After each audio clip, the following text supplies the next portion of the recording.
Meron na pong mga indikasyon ngayon na talagang mananatili bilang Senate President. Ito pong si Senator Jesus Cordero. Ito ay kaugnay ng pagbuo ng bagong bloke na tinatawag diyan po sa Senado. Ito yung tinatawag na Veteran Bloc. Ito po yung grupo ng mga veterano na mambabatas o senador at sila po ay bubuo dyan. So dahil dyan ay sa aking pananaw, mukhang malabo na makuha ni Senator Tito Soto yung pagiging Senate President. At dahil dyan ay gumawa na sila ng kanila sariling grupo. Ito po ay kinabibilangan ng mga veterano at matagal ng senador. Bukod kay Senator Tito Soto, ito pong si Senator Ping Lacson, si Senator Mig Zubiri, na dating Senate President. So dalawang dating Senate President, Tito Soto at Mig Zubiri. At ito pong si Senator Loren Legarda. So yan po, no? At kasi kung nakuha niya po, no, ang suporta, wala ho yung ganyang veteran block na yan. Ibig sabihin, lumilitaw ho na talagang olatso at hindi po nakuha ni Senator Tito Soto yung suporta ng mayorya. Pakinggan ho natin itong report mula dyan po sa Senado. Ay bagong alyansang binuo sa Senado, hindi pa man nagbubukas ang 20th Congress. Live mula sa Pasig, nangunguna sa balita, si News 5 Senate Correspondent Mean Los Baños. Mean, ano ba itong sinasabing bagong block sa Senado? Tama kami na buong bagong grupo o block sa Senado na kung saan ang mga miyembro ay mga veteran o yung mga datihan ng mga senador. Ayon yan mismo kay Senator Mig Zubiri.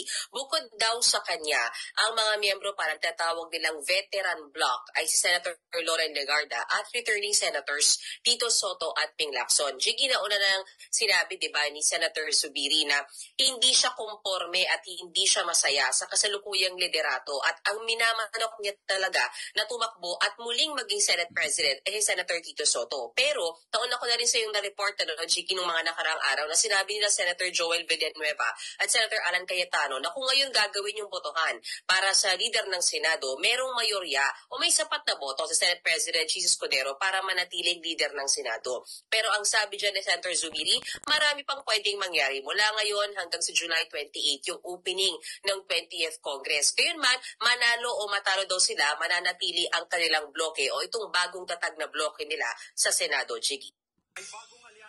Okay, so yun ho, yung bagong bloke dyan po sa Senado, yung tinatawag na veteran block. Ibig sabihin, nagtayo na po sila ng ganyang grupo dahil sa mukhang malabo na ho na magiging Senate President. Ito pong si Senator Tito Soto sa pagbubukas po ng 20th Congress at dyan po sa July 28 na ho yan. Mga kababayan, at kaugnay ng gagawin na rin na State of the Nation Address ni Pangulong Marcos Jr. Kung ilan ba sila? Legarda, Zubiri, Lacson, Soto, 4 po sila. Kapag ganyan, pwede po sila na magsisilbing nasa minority. At kasi yung tatlo ho na talagang nauna na sinasabi, sila po yung nasa oposisyon, si Senator Rizon Tiberos, Senator Bam Aquino at Senator Kiko Pangilinan, so pwedeng magsasanib puwersa sila. At base po sa tradisyon, halimbawa kung tatakbong Senate President, ito pong si Tito Soto, ay kapag siya po'y natalo, pwedeng maging siya na po ang tatayo naman bilang minority leader. At may mga pahayag na rin po itong si Senator Soto na handa siya na maging leader ng minorya dahil sa ginagawa niya na rin pala ito Noon nung si yubaong Senator Aquilino Nene Pimentel, ang Senate President, siya po ang naging Senate Minority Leader. So dito ho mga kabayan, at alam naman natin yung galawan ho dyan sa Senado ay mayorya lagi ang mananaig. At simple majority lang kapag 13 ang pumabor sa isang senador na siya ay maging Pangulo ng Senado, tapos ng kwento. So, suma total, mga kababayan, ay ang Senate President na ay ito pong si Jesus Cordero, base sa mga indikasyon ngayon at may mga pahayag na rin. Nauna dyan, ito pong si Senator Alan Peter Cayetano, si Senator Joel Villanueva, na kung saan meron na po silang numero. At maging na-interview ko rin ho itong si Senator Erwin Tulfo at binabanggit niya na doon sila kay Chis Escudero dahil sa napagkasunduan nilang magkapatid na si Senator Raffy Tulfo na sila po ay sasama sa majority, sa mayorya. So lumilitaw, talagang wala na ho. Kuha na po ni SP Chis Escudero yung nasabing posisyon. Ganyan naman to talaga mga kababayan. At yung sinasabing Duterte Black ay nakuha na rin ni SP Chis Escudero, di ba? Kilala niyo naman yung Duterte Black, sina Senator Marcoleta, Bongo, De La Rosa, Bato De La Rosa, Robin Padilla. Yung iba, basta iba pang mga grupo, siyempre, pati si Amy Marcos, Villar, yun ho. Kung veteran Black, matik ho, tsapera ho rito yung mga bago. Yan sina Villar, Tulfo, at siguro yung mga Marcoleta, matik na ho. So sila na lang ho ito mga kababayan. At inaasahan natin na mas magiging maganda at sabihin natin magiging malusog at masigla yung talakayan dyan po sa Senado. Importante lang ho, siyempre dapat ho manaig yung talagang yung interest po ng taong bayan. So kayo ho mga kababayan, kasi ang mga aligasyon ay di umano maniobra raw ni SP Chis Escudero yung pagpapaantala di umano sa impeachment trial ni VP Sara Duterte.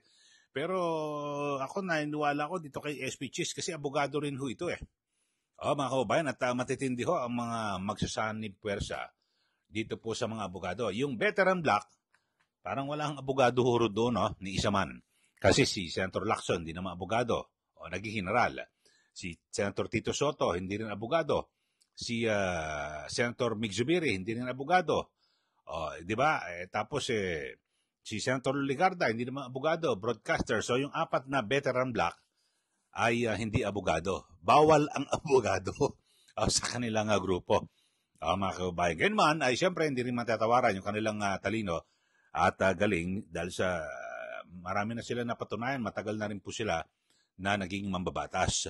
So dito ho mga kababayan ay abangan natin, siyempre lahat ho ng mga issue dyan sa Senado, laging numbers game po yan, lalo na po dito po sa impeachment trial ni VP Sara Duterte. So yan na po nabanggit ko lang ho na talagang dumadami po ang indikasyon kasi sa mga nauna na-interview si Senator Joel Villanueva, sabi ho nila, kung mag-eleksyon ngayon, panalo na. More than 13. 13 lang ho, pwede na mahigit daw sa 13. So pag binilang ko talagang mahigit na ho mga kababayan. At parang suma total, kung ngayon, ang mga hindi na lang siguradong boboto kay Senator Chis Escudero, 7. 7 lang ho mga kababayan. So ilan na may iwan? 24 ho sila mga kababayan, di po ba? So kung 7, ilan sila? 17. Ang boboto pabor kay SP Chis Escudero. Kasi yung 7, yung 3 ho na kilalang nasa oposisyon, ito pong si Ontiveros, Pangilinan at Bamakino. Tapos yung 4 na veteran Black, 7 sila.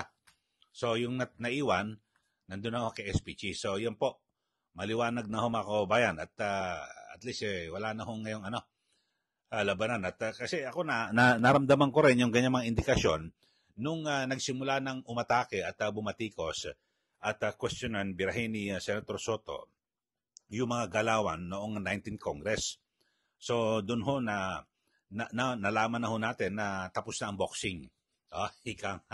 At nakuha na po ni SP Chis yung mayorya ng mga senador. Sa aking bilang ay 17 yung kuha niya ho mga kababayan.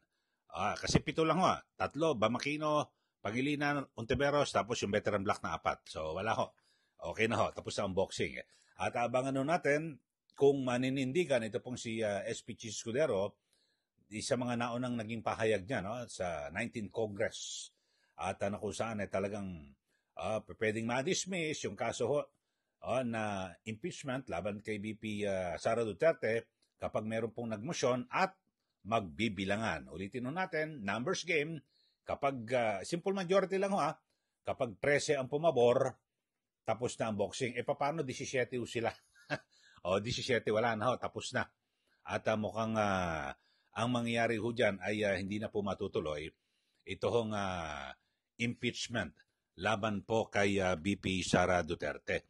So, yun ho. At ang sabi naman ho ng mga prosecutors at yung nagsulong po ng impeachment ay handa po silang dumulog sa Korte Suprema. Yan po pinakamabuting gawin.